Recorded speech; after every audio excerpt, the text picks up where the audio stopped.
In each case, that person has justified keeping the code of silence.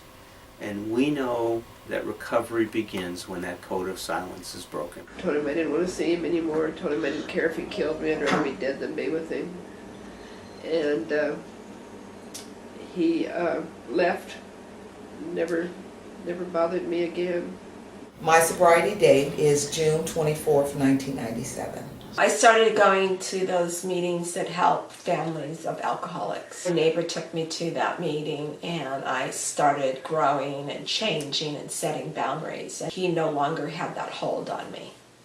And I got very strong, and as time went on, I left him. When I would go to meetings, women would ask me about my relationship because I would show up with bruises, and I wore sunglasses a lot. I tried to hide it as best as I could.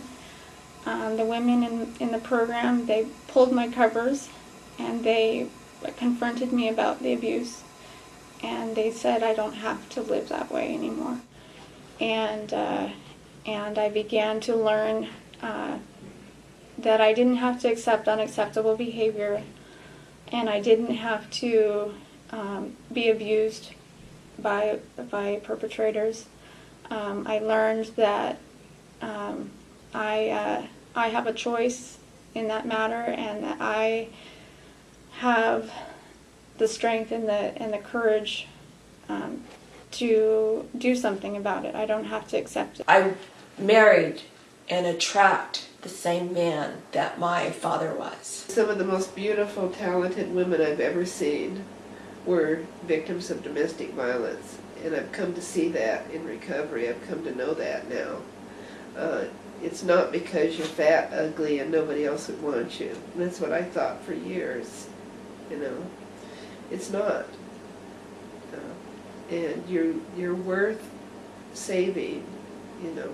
You're worth something. You're important. Every human being is important. A man that hits you or treats you horrible, that's not love.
My sobriety date is January 31st, 1976. The first man that paid any attention to me after I got sober was a great big, huge pipe fitter. He had hands like monsters and no neck, weighed about 350 pounds. And he'd come into the club where we would hang out when we were sober and put his arm around me, you know. We went out on a date when I was 6 months in recovery, and next month found myself in Alaska, and right after we got married, he was a whole different person than he was in recovery rooms. I mean, he'd talk in the rooms about God and everything, and he would be sound so spiritual, and everybody just adored him, and you know, he was a real guru in the program of recovery, you know. Everybody just thought he was wonderful. But when the doors were shut and everybody was gone, he turned into a monster.